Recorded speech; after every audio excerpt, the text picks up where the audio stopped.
வணக்கம். தாவேக்கா ஆட்சி வந்ததுலேருந்து தொடர்ந்து லாக்அப் டெத்து ஆயின்ட்டுருக்கு. அது யாரும் கவனிக்க மாட்டேங்கிறாங்க. பேசுவோம். அதை பற்றி இறுதியில் பேசுவோம். இப்போ என்னென்னா, மதுரை அனுப்பானடி ஹவுசிங் காலனியில் வசிப்பவர் பரமசிவம். 52 வயசு. அவர் வந்து பூசாரி. அவங்க ஒய்ஃப் பேர் ஐயம்மாள். இவங்க ஏதோ வண்டி நிறுத்துறதுல ஏதோ பிரச்சனை போல இருக்குது. பக்கத்து வீட்டுக்கும் இவங்களுக்கும் அது பிரச்சனையாக இருக்குது. போலீஸ் ஸ்டேஷனுக்கு போயிருக்காங்க. போலீஸ்னால் அடித்தடி ஆகிருக்கு. இந்த அம்மாவுக்கு ஐயம்மாளுக்கும் மண்டையில் அடிபட்டுருக்கு. அடிபட்டு ஆஸ்பத்திரியில் போய் ட்ரீட்மெண்ட் நடத்தி வீட்டுக்கு வந்துட்டாங்க. 2 பார்ட்டியும் கம்ப்ளைண்ட் கொடுத்துட்டாங்க ஸ்டேஷனில்.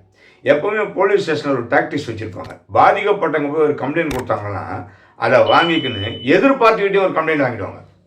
2 பேரும் மேலே எஃப்ஐஆர் போட்டுருவாங்க. 2 பேரும் போய் கோர்ட்டுக்கு போட்டு சாகுங்க அப்படின்னு சொல்லிட்டு ஒரு நியாயமான முறையில் விசாரித்து நடவடிக்கை எடுக்க மாட்டாங்க. இது ரொம்ப போலீஸில் இதான் வேலை. இதனால தான் பரமசிவம் செத்து போயிருக்கேன். ஒழுங்காக ஒரு பார்ட்டிக்கிட்ட கம்ப்ளைண்ட்டை வாங்கி விசாரித்து பண்ணி அன்னைக்கே சமாதானம் பண்ணி முடிச்சிருந்தாருன்னா பிரச்சனை இல்லை. சரி, ஓகே, முடிஞ்சு போச்சு. அதுக்கப்புறம் பரமசிவத்தை சிந்தாமணி போலீஸார் வந்து விசாரிக்க கூப்பிட்ருக்காங்க. இது இன்னும் பெரிய கொலை கேஸ் மாதிரியும் இன்னும் திருட்டு கேஸ் மாதிரியும் எப்போ கூப்பிட்ருக்காங்கன்னா 19ஆம் தேதி, போன மாதம் 19ஆம் தேதி கூப்பிட்ருக்காங்க. விசாரணைக்கு போயிருக்கார். விசாரணைக்கு போய் விசாரிச்சிருக்கிறாங்க நம்ம சிந்தாமணி காவல் நிலையத்தில். விசாரணை பண்ணி அமுச்சு விட்டாங்க. நம்ம இவரை பரமசிவத்தை வீட்டுக்கு அமுச்சு விட்டாங்க. அதுக்கப்புறம் என்ன இருக்குது, பரமசிவத்துக்கு வந்து கடுமையான வாந்தி, ஜுரம், தலைவலி பயங்கரமாயிட்டு இருக்குது. இவருக்கு ஒன்றும் தாங்க முடியல. இவரை உடனே கூட்டின்னு போய் என்ன பண்ணுறாங்க, மயக்கம் வேற வந்திருக்குது. கூட்டின்னு போய் ஒரு தனியார் ஹாஸ்பிட்டலில் அட்மிட் பண்ணியிருக்காங்க. ஐயம்மாள் வந்து தன்னுடைய கணவரை அட்மிட் பண்ணியிருக்காங்க. அட்மிட் பண்ணதில் 16/8/2026 அன்று காலை பரமசிவம் இறந்து விட்டார். முடிஞ்சதா? ஒருத்தர் உயிரை காலி பண்ணி பரமசிவத்தை அந்த சிந்தாமணி போலீஸார் கூட்டின்னு போனாங்க விசாரணைக்கு. அப்போ விசாரணைக்கு கூட்டின்னு போகும்போது ஐயம்மாளும் கூட போயிருக்காங்க. அவங்களுடைய மனைவி முன்னிலையிலே பரமசிவத்தை தாறுமாறாக அடிச்சிருக்காங்க. காலால் எட்டி உதைச்சிருக்காங்க, தலையில் அடிச்சிருக்காங்க. இது அடிக்க வேண்டிய அவசியம் என்னங்க இருக்குது? என்ன வழக்கு இது எதுக்கு அடிக்கணும்? தாறுமாறாக அடிச்சிருக்காங்க. அப்போ இந்த அம்மா கேட்டிருக்காங்க, ஏன் அடிக்கிறீங்க எங்கள் வீட்டுக்கார, தேவையில்லாம எதுக்கு அடிக்கிறீங்க அப்படின்னு சொல்லி பண்ணுங்க. அதுக்கப்புறம் போலீஸ் மிரட்டி உருட்டி வெளியே எதுவும் சொல்லக்கூடாது, ஜாகிரதை, தனியார் ஆஸ்பத்திரியில் போய் லைட்டாக ஒரு ட்ரீட்மெண்ட் பண்ணி அனுப்பிச்சி விட்டாங்க. அதுக்கப்புறமா தான் இந்த இன்சிடென்ட்டு நடந்திருக்கு. அதன் பிறகு தான் அவர் வந்து இவ்வளோ பிரச்சனையாகி ஹாஸ்பிட்டலில் அட்மிட் ஆகி இறந்து போனார். அதுக்கப்புறம் என்ன ஆயிருக்கு அப்படின்னா, போலீஸ் மிரட்டி அனுப்பிச்சிட்டாங்கல்ல, இதனால இவங்க எதுவுமே வெளியே சொல்லலை. இதுக்கடையில் இவர் ஆஸ்பத்திரியில் அட்மிட் ஆகிருந்தார் இல்லையா, அப்போது பரமசிவம் என்ன பண்ணியிருக்காரு, ஒரு ஆடியோ ரிலீஸ் பண்ணியிருக்காரு. என்னை வந்து போலீஸ்காரங்க விசாரணைக்கு கூட்டின்னு போனாங்க. கூட்டின்னு மேலே பலத்தை அடி, தாறுமாறாக அடித்தாங்க, போர்ஸ் காலாக இட்டி உடைச்சாங்க. இதனால் என்னுடைய உயிருக்கோ உடைமைக்கோ ஏதாவது ஆச்சுன்னா சிந்தாமணி போலீஸாரம் பொறுப்பு அப்படின்னு ரெக்கார்ட் பண்ணியிருக்காரு. இதெல்லாம் போட்டு காமிச்சிட்டாங்க. இப்போ போலீஸ் என்ன சொல்லுதுன்னா, அதெல்லாம் ஒன்றும் கிடையாது, இறந்த பிறகு வேணும்னு இவங்க இதை வந்து ஆடியோ ரிலீஸ் பண்ணுறாங்க. ஆமாம், அது வரைக்கும் எப்படி ரிலீஸ் பண்ண முடியும்? அவர் உடல்நலம் சரியில்லாமல் இருக்காரு, நல்லா ஆகிட்டாருன்னா ஒன்றும் பிரச்சனை இல்லை, இறந்துட்டாரு, அதனால் அவங்க ஆடியோ ரிலீஸ் பண்ணியிருக்காங்க.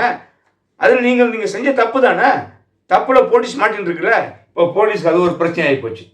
அதன் பிறகு இப்போ இவர் என்ன பண்ணுறாங்க, பரமசிவம் பாடியை வந்து கவர்மெண்ட் ஹாஸ்பிட்டலுக்கு கட்டுன்னு போகிறாங்க. கவர்மெண்ட் ஹாஸ்பிட்டலுக்கு கட்டுன்னு போயிட்டு போஸ்ட்மார்ட்டம் பண்ண இல்லைங்களா, இறந்துட்டார் இல்லையா, இவங்க சொல்கிறாங்க போலீஸ் தாக்கி தான் இறந்தார் அப்படின்னு இவங்க பகிரங்கமாக குற்றச்சாட்டு வைக்கிறாங்க. குற்றச்சாட்டு வச்சோடனே இவங்க மதுரை அரசு ஆஸ்பத்திரிக்கு பரமசிவம் உடலில் எடுத்துன்னு போகிறாங்க.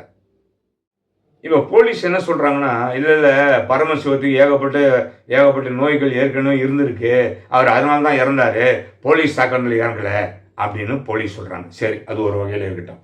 அதுக்கப்புறம் அதே போலீஸ் என்ன சொல்கிறாங்க, இது வந்து உடற்கூறு ஆய்வு அறிக்கை வந்தோடனே போஸ்ட்மார்ட்டம் ரிப்போர்ட் வந்த பிறகு தான் அவர் எப்படி இறந்தாருன்றது தெரியும் அப்படின்னு சொல்கிறாங்க. ஆமாம், நீங்கள் சொல்லி என்ன ஆக போகுது, போஸ்ட்மார்ட்டம் ரிப்போர்ட்டில் க்ளீனாக தெரிஞ்சிட போகுது எப்படி உயிர் போச்சு, என்ன ஆச்சு, ஏதாச்சுன்னு. இப்போ என்ன ஆச்சுன்னா, இவருடைய சாதாரணமாகவே ஒருத்தர் இறந்து விட்டாலோ கொலை செய்யப்பட்டாலோ ஒரு அனாதை பிணமோ எந்த பிணமோ போஸ்ட்மார்ட்டம் பண்ணுறாங்க அப்படின்னா கெமிக்கல் அனாலிசிஸ்க்கு அனுப்புவாங்க. அதாவது ரசாயன பரிசோதனைக்கு அனுப்புவாங்க, ஒவ்வொரு ஸ்பேர்ஸாக கட் பண்ணி. அது கிடக்கும். ஏற்கனவே உங்களுக்கு சொல்லியிருக்கேன், அது 3 மாதம் ஆகும், 6 மாதம், 1 வருஷம் கூட ஆகும் அந்த ரிப்போர்ட் வர்றதுக்கு. அதெல்லாம் அப்புறம் இருக்கட்டும். போஸ்ட்மார்ட்டம் பண்ணியாச்சு இல்லை, போஸ்ட்மார்ட்டம் பண்ணி பாடியை கையில் கொடுக்கும்போது அந்த மருத்துவமனை மருத்துவர் அந்த போஸ்ட்மார்ட்டம் ரிப்போர்ட்டை சீல் அடித்து கையில் கொடுத்துருவார். முடிஞ்சு போச்சு அவருடைய வேலை. அனலைசிங் ரிப்போர்ட் அப்புறம் வரட்டும், ரசாயன அறிக்கை அப்புறம் வரட்டும். அது வரைக்கும் இவர் இந்த போஸ்ட்மார்ட்டம் என்னென்னலாம் நடந்துச்சுன்றதை எழுதி கொடுத்துருப்பார். அதை பாடி வாங்கினவங்கிட்ட கொடுக்க வேண்டியதானே, அதை போலீஸ் கொடுக்கல.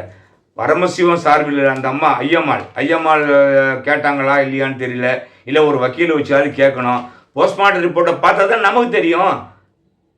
ரசாயன இது அப்புறங்க என்ன அடி காயம் என்னென்ன இருக்குதுன்ற போஸ்ட்மார்ட்டத்தில் தானே தெரியும், உடற்கூறு ஆய்வில் தானே தெரியும்.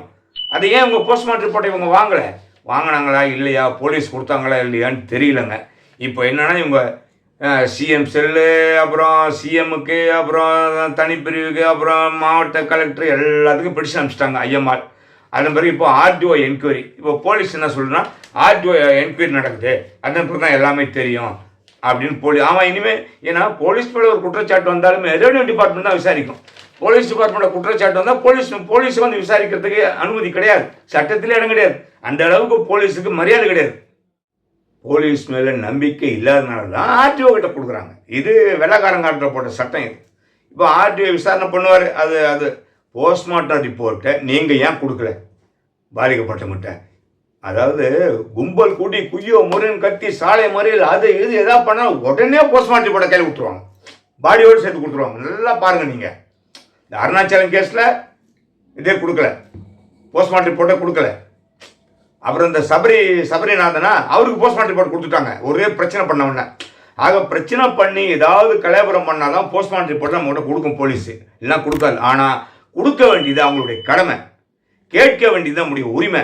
இது எதுவுமே இந்த நாட்டில் நடக்கிறது இல்லைங்க. அதாவது வாழ்ந்தாலும் போலீஸ் நல்லபடியாக நடக்கிறது இல்லை, செத்தாலும் போலீஸு அந்த குடும்பத்துக்கு நல்லது பண்ணுறது இல்லை. அப்போ எதுக்குங்க இந்த போலீஸு? எதுக்கு இந்த போலீஸு காக்கி சட்டையை போட்டுக்கணும் மனசாட்சியே இல்லாமல் வேலை பார்க்குறீங்களே? எப்படிங்க சாப்பிட்றீங்க நீங்களாம்? உங்களுக்கு எப்படி ஆகாரம் உள்ளே இறங்குது? அயோக்கியங்களை கேட்குற, நல்ல அதிகாரி கேட்கல. நல்ல அதிகாரி பாவம், அவங்களாம் நம்ம தப்பு சொல்லக்கூடாது. நல்ல அதிகாரிகள், மனசாட்சி விரோதமாக வேலை பார்க்குற அதிகாரிகள் ஏகப்பேடு பேர் இருக்கிறான்.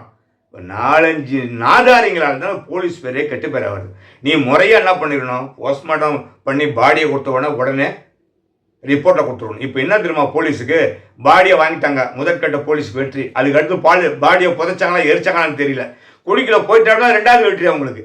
ஏன்னா மறுபடியும் எதுவும் பிரச்சனை ஆக போகிறது இல்லை, புரியுதுங்களா? அதுக்கப்புறம் கெமிக்கல் ரிப்போர்ட் எப்போ வர்றது, அது அப்பால கதை, அது வரைக்கும் நம்ம தச்சுக்கலாம்ல.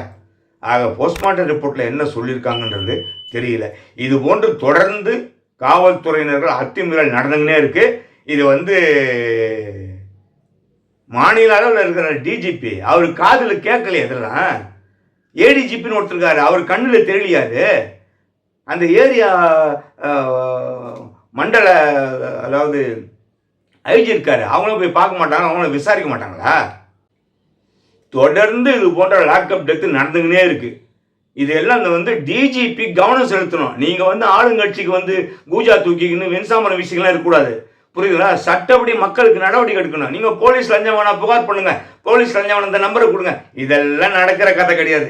இதெல்லாம் வச்சுன்னு விளம்பரம் தேடிட்டு இருக்காதீங்க. உண்மையிலேயும் மக்களுக்கு நீங்கள் உதவி செய்யணும்னா இந்த மாதிரி நேரத்தில் பாதிக்கப்பட்ட உதவி செய்யணுங்க. அதுக்கு தான் டிஜிபின்னு இருக்கிறீங்க, புரியுதுங்களா? எங்களுடைய வரி பணத்தில் சம்பளம் வாங்கினா அதுதான் இருக்கிறீங்க. தமிழ்நாடு ஃபுல்லாக நீங்கள் இருக்கிறீங்க, கண்காணிக்கணும். அதுக்கு தான் உங்களுக்கு பதவி கொடுத்துருக்குறாங்க, புரியுதுங்களா? இந்த ஏமாத்துற வேலை, இந்த மக்களை மிரட்டுற வேலை, இதெல்லாம் வச்சுக்கின்னு ஆளுங்களை கொலை பண்ணுற வேலை இதெல்லாம் வச்சுக்காதீங்க, புரியுதுங்களா? இதெல்லாம் காவல்துறைக்கு நல்லது கிடையாது. மக்களுக்காக, மக்களுடைய நண்பனாகவும் மக்களுடைய தோழனாகவும் நீங்கள் இருக்கணும். அதை விட்டுட்டு கொலைகாரனா இருக்கிறீங்களே.